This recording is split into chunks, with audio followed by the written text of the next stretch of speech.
Nosotros somos estudiantes de la Universidad Nacional Experimental Francisco de Miranda de la República Bolivariana de Venezuela, del programa de Ingeniería Biomédica y de la unidad curricular Morfofisiología 2. Y este tema abarcará el equilibrio ácido-base del sistema renal y el sistema respiratorio. Le hablaremos sobre el sistema renal y respiratorio en la regulación del equilibrio básico. Pero primero se establecerá la importancia y la potencia amortiguadora de los sistemas respiratorio y renal en la regulación del equilibrio ácido-básico.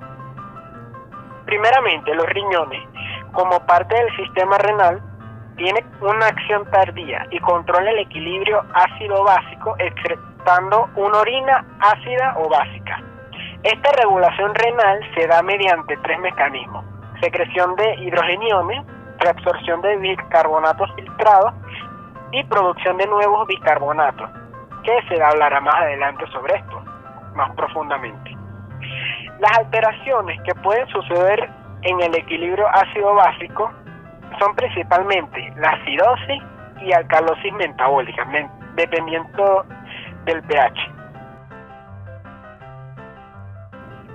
Por otra parte, la regulación respiratoria tiene una acción inmediata, pero antes es necesario saber que el principal e inmediato amortiguador de bicarbonatos son los líquidos corporales, en donde si se aumenta la concentración de hidrogeniones, estos hidrogeniones se unirán a los bicarbonatos, formando así ácido carbónico. Posteriormente, el ácido carbónico se desdobla a través de la enzima anidrasa carbónica en CO2 y H2O, o sea, dióxido de carbono y una molécula de agua. Este dióxido de carbono es exhalado y se inspira oxígeno. Este se une a la hemoglobina, que tiene un hidrogenión, el cual se libera, va al medio externo, espera otro bicarbonato y se repite el proceso. Ahora bien, la hemoglobina oxigenada viaja a tejidos que por gradiente de concentración desplaza el oxígeno a los tejidos, los cuales producen dióxido de carbono que se une a una molécula de agua para así formar ácido carbónico, el cual puede liberar un hidrogenión que se une a la hemoglobina, quedando así restante un bicarbonato, el cual nuevamente se transporta al pulmón a través de la hemoglobina por los vasos sanguíneos y se repite el proceso de regulación. Efecto de la ventilación pulmonar sobre el pH. Explicación del efecto del aumento o disminución de la ventilación pulmonar sobre el pH de los líquidos extracelulares. La regulación respiratoria del equilibrio ácido-base es la segunda línea de defensa frente a los trastornos del equilibrio ácido-básico. El control que ejercen los pulmones sobre el dióxido de carbono del líquido extracelular. Un incremento de la ventilación elimina dióxido de carbono del líquido extracelular, lo que, por las acciones de masa, reduce la concentración de iones de hidrógeno. Por el contrario, la disminución aumenta la concentración de dióxido de carbono en los líquidos extracelulares y, por tanto, eleva la concentración de hidrógeno en el líquido extracelular.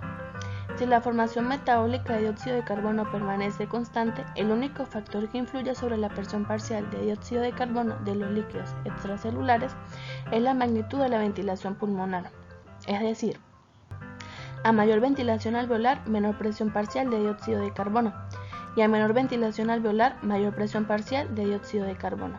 Entonces, cuando aumenta la concentración de dióxido de carbono, también eleva las concentraciones de ácido carbónico e hidrogeniones, lo que se traduce en disminución del pH del líquido extracelular. Establecimiento del efecto de la concentración del ion hidrógeno sobre la ventilación alveolar.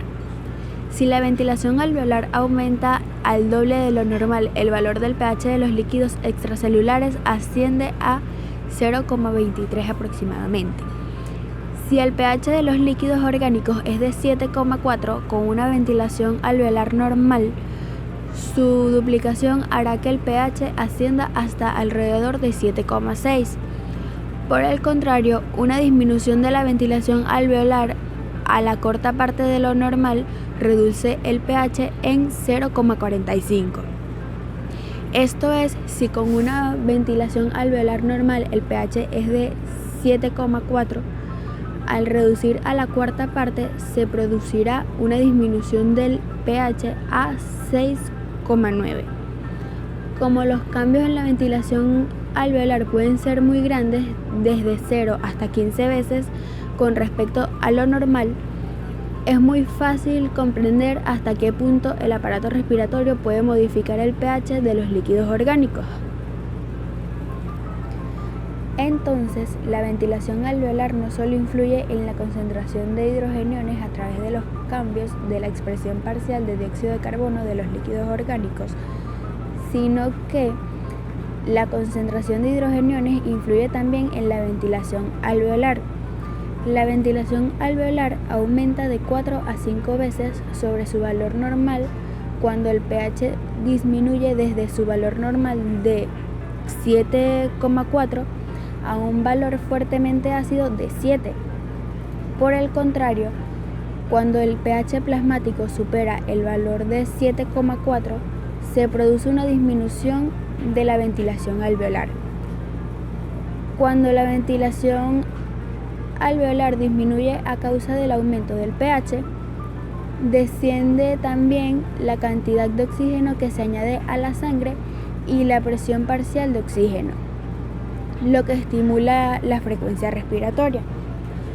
Por tanto, la compensación respiratoria al ascenso del pH no es tan eficaz como su respuesta a una reducción acentuada del pH. Acidosis y alcalosis. Determinación de los trastornos del equilibrio ácido-básico.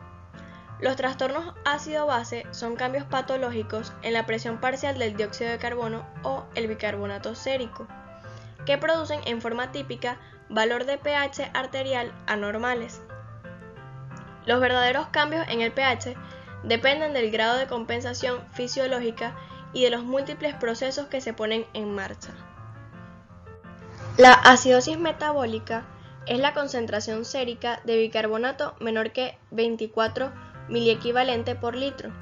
La presión parcial de dióxido de carbono es menor a 35 milímetros de mercurio y el pH es menor a 7,35.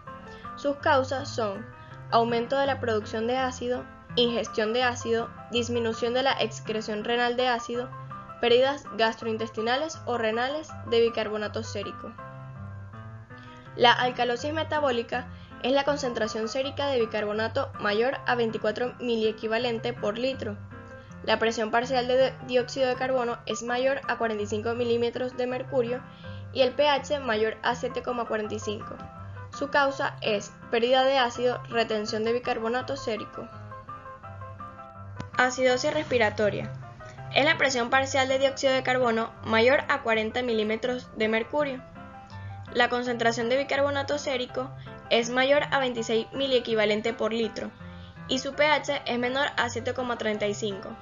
Su causa es la disminución de la ventilación minuto. Hipoventilación. Alcalosis respiratoria. Es la presión parcial de dióxido de carbono menor a 40 milímetros de mercurio. La concentración de bicarbonato sérico es menor a 22 miliequivalente por litro y su pH mayor a 7,45. Su causa es aumento de la ventilación minuto. Hiperventilación. Los mecanismos compensadores comienzan a corregir el pH siempre que exista un trastorno ácido-base. La compensación no puede normalizar completamente el pH y nunca es excesiva. Un trastorno simple del equilibrio ácido-base es un desequilibrio aislado asociado con su respuesta compensadora. Los desequilibrios mixtos del estado ácido-base incluyen mayor o igual a 2 o más trastornos primarios. Explicación de la corrección de la acidosis y alcalosis por el sistema renal por medio del aumento y disminución del bicarbonato en el líquido extracelular. El sistema respiratorio tiene un objetivo compensatorio de ácido-base, en el que si se pierden cargas básicas, cargas alcalinas o compuestos alcalinos como el bicarbonato, este compensatorio elimina cargas ácidas como lo es el dióxido de carbono, y eso obviamente se logra al aumentar la respuesta respiratoria. Esto es en busca de compensar el pH. ¿Por qué? Porque hay un aumento de hidrogeniones. Se pierde cargas básicas porque se están consumiendo y el objetivo es buscar eliminar cargas ácidas como el dióxido de carbono para compensar el pH. Ahora, ¿a qué viene todo esto? Pues resulta que Si esto no logra compensarlo, entonces comienza a actuar el riñón. ¿Cómo actúa el riñón? A través de 3 procesos. 1. Secreción de hidrogeniones. Determinamos que en el lumen del túbulo se produce la orina y las paredes están compuestas por células cúbicas, epitelio cúbico simple. Todo el bicarbonato filtrado por los capilares glomerulares cae en el lumen y resulta que el sodio, que es un electrolito, también se puede filtrar por el lumen, pero las células también lo pueden reabsorber a través de un contratransportador de sodio e hidrogenión, donde por cada sodio que reabsorbe a la célula, ésta secreta al lumen un hidrogenión. 2. Reabsorción de bicarbonato. Entonces, en el lumen, la unión del hidrogenión con el bicarbonato produce ácido carbónico, que puede desdoblarse en dióxido de carbono y agua. El agua sigue su curso en la formación de la orina, y el dióxido de carbono, por ser un gas, se difunde con facilidad al interior de la célula epitelial. Una vez en el citoplasma, interactúa el dióxido de carbono con una molécula de agua y nuevamente formar ácido carbónico, acción catalizada por la enzima anidrasa carbónica, y se disocia en hidrogenión a la espera de ser excretado por un electrolito de sodio y en bicarbonato, que posteriormente es reabsorbido. Por el contrario, en un medio alcalótico, es decir, alcalosis metabólica, no hay hidrogeniones, que causa poca secreción de hidrogenión. Más bien se trata de guardar la mayor cantidad de hidrogeniones y por lo tanto, si no se secretan, cualquier bicarbonato que atraviese el lumen será eliminado porque no se va a reabsorber. 3. Producción de nuevos bicarbonatos. Sabemos que el dióxido de carbono puede con facilidad difundirse al citoplasma de la célula epitelial del túbulo proximal. Entonces, esta se encuentra a nivel del intersticio. Atraviesa la célula epitelial, una vez en el citoplasma se encuentra asociada con una molécula de agua, formando así ácido carbónico, catalizado por la anidrasa carbónica. El ácido carbónico se puede disociar en un hidrogenión a la espera de ser excretado por un electrolito de sodio y un bicarbonato que se reabsorbe. La diferencia entre este proceso y los anteriores es que el bicarbonato no fue filtrado desde el lumen del túbulo proximal, sino que se formó de nuevo desde el dióxido de carbono que se encontraba en el intersticio.